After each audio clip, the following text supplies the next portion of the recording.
So let's G mga kuya ko dahil naggalungkat ako sa rep at meron akong natitirang baboy at manok kaya tagkonti na lang naman to. Kaya pag-iisahin na lang natin lutuin to pagsasamahin natin, hindi naman siguro mag-aawa ito.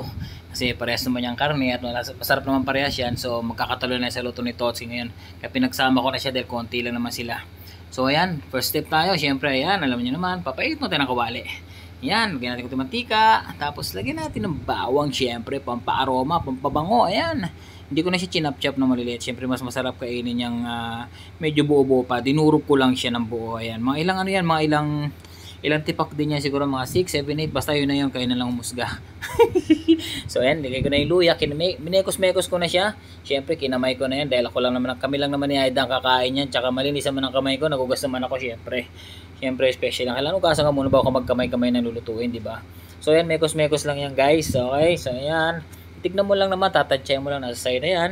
Pag medyo golden brown na, isusunod mo na yun syempre. Ayan na. Syempre dahil nasa Arabic country tayo, ilagay na natin ang Bombay. Sabi nga nila sa Bombay. Ewan ko ba bakit nauso yung Bombay? Ba't sibuyas ang tawagin ng Bombay ba? So yan, pati tuloy ako na pa-Bombay na rin. Basta yan na, okay? Mekos-mekos na natin yung bawang sibuyas luya. Ayan, syempre para mas masarap.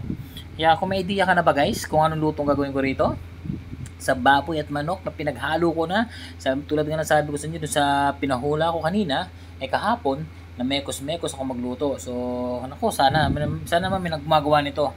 Kung gumagawa ka nito, i-comment mo na sa baba kung ano ang experience mo, kung anong lasa mo rito.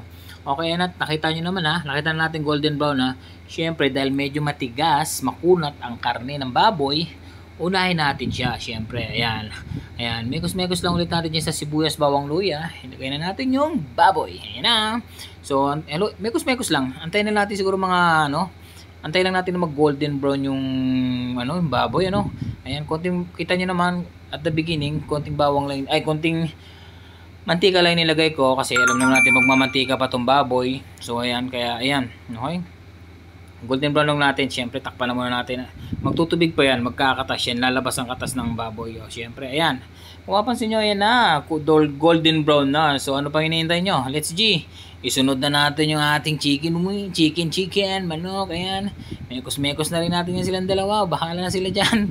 Basta yan parehas ka rin naman yan, hindi mo mag-aaway yan guys. Tsaka hindi naman pambenta yan. Kami lang na makakain niya yan. Ito lang ang aming dinner. At syempre pag hindi naman maubos siya ng dalawang tao kasi may pang-almusal pa yan sigurado, bukas yan pang-almusal pa yung matitira dyan dahil marami yan. Tsaka ako lang naman mahilig sa karne, si Aida is more on vegetable naman siya ako lang naman kaya ito. At syempre lagyan natin ng pampalasa yan, syempre lagyan natin ng konting asin dagat. Ayan konting-konti lang, tama-tama lang kasi susunod na natin dyan mamaya yung pampaalat ng isa. Okay, tapos syempre ayan, mekos-mekos na. Paano bang ginagawa mo, Totski? Ano yan?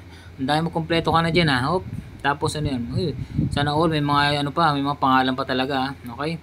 Ilagay na natin yan syempre. Dato puti, baka naman ayan, sponsor lang Okay na. Syempre ano lang to, tansyahan na lang na sa'yo na lang yan. Syempre patak-patak lang kasi syempre alam niyo naman maalat to. Nilagyan ko pa dapat hindi ko nilagyan dito ng asin Pero okay lang naman, mamaya malalaman natin yan, lasa niyan. I-adjust lang natin. Nasa inyo na yan guys.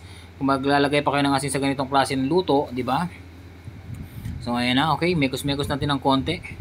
Mekos-mekos mo na. Mayroon pa pala. Bago yung mekos, syempre may pinakita si Totsi. Ito yung yung ito bago to guys Ano to, chicken pork cubes. Okay, alam niyo na ba 'yon? Chicken pork cubes.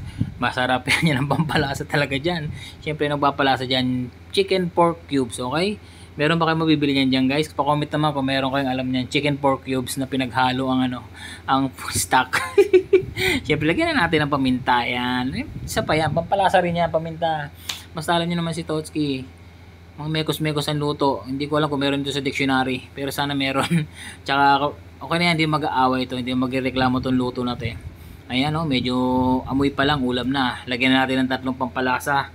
Siyempre mas masarap yung may kagat-kagat sa labi, nangagat yan. Okay, so ayan, lagyan natin itong tawag dito, flakes oil. Flakes oil. Chili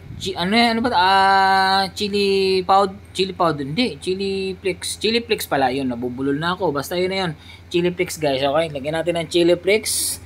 Ayan, okay, syempre mas masarap talaga, maanghang siya, medyo maanghang yan, mamaya malasa niyan. Okay, yan na, tapos after 5 minutes binuksan na. Ilagay na natin yung aming isang drum na asukal. Siyempre, kailangan din natin ito. Kasi nasa inyo na rin yan, guys. Ano na lang to, additional lang to. Nasa inyo na kung gusto nyo panlagyan. Kasi gusto ko siyempre medyo sweet and sour and spicy. Halo-halo na yan. Basta mekos-mekos na yan. Pero actually talaga dapat to brown eh. Pero naubos yung aking brown kaya puti na lang ginamit ko. Di ba? Galing pa sa kapitbahay ko yan. Nanghiram ako. Shoutout pala Ate April. Kumuha ko ng asukal mo kasi naubos nga yung asukal ko eh. Kung nanonood ka man ha. Sorry naman. Mamaya patitikiman na lang kita ng luto ko na to. Niningi ko lang yan doon. Hindi pala ninakaw kasi mamaya ako papaalam pagkatapos ko gamitin. Di ba? Ganun lang si Toski. So ayan, okay. Halo-halo lang. Megos-megos lang. Okay. Hop, tingnan nyo naman, itsura pa lang. Okay, takpan muna natin. Okay, okay na, takip-takip lang. After how many minutes? Okay, check ulit natin. Hop, lalagyan na ni Totski ng suka yan. Siyempre, lagyan natin ng suka para matagal mapanis. Tsaka pampalasa na rin. Dapat talaga ang adobo may suka yan talaga, natural yan. Mostly naman, kadamihan ng adobo is suka. O, konti lang tama na, baka naman hindi na may pintaan lasa niyan, Totski. Ayan na, hop, okay na raw, okay na raw, sabi ni Totski. So ayan na. So ito na, pinagpapawisan talaga ako guys. Pawis na pawis ako that time. O tinan nyo naman mistiso na mumula-mula na sobrang init. So ayan, i-check na natin. Totski Kuya Koy. Buksan. Oh magayad, amoy pa lang, aroma pa lang. Ang sarap na ng amoy. Tsaka tingnan nyo yung itsura guys. Itsura pa lang parang hindi ko alam. Basta i-try nyo na lang din to guys. Recipe na to. Tapos i-comment nyo sa akin kung ano naging kalabasan. Kung anong kinalabasan ng luto nyo. Kung para sa inyo. Sige, tignan mo kung matigas na. Ay kung malambot na. Sige, pisain mo pa. I-check mo ang karne ng baboy kung malambot na yan. Sige. Hanggat maaari, tikman mo na rin para malaman kung adjustable pa ba. Kung pwede pang lagyan ng kung ano-ano. Mukhang lumalabang pa yung manok. Kung matigas pa pero mas maganda yung medyo may parang goma. Medyo, hindi may as in goma. Yung saktong lambot lang. Tender ba. Ayan. Okay, tikman natin yung baboy kasi alam naman natin na ito mas matagal to. Matigas to kasi yung manok sa okay lang yan. Medyo malambot na talaga ang manok. Itong baboy lang talaga, tinikman ko talaga rito. Ayan, samahan na natin ng konting sabaw. Kung tama ba yung alat, asim o tamis, ano ba? Sige nga, pakita mo ang special reaction ng mukha mo, Totski Kuya Koy. Ihipan. Dahil alam natin naman mainit. Okay? Hop, how taste, Totski Kuya Koy? Hop, wow, oy, wow daw. Ay, nangakit pa. Tiknikman na ang laman. Hop, sige, lasapin mo. Anong lasa? Ipakita mo ang space reaction. Wow, masarap daw. So ano pa, try na rin to guys ha. Okay, try na rin to adobong pork adobo. Chicken pork adobo, okay?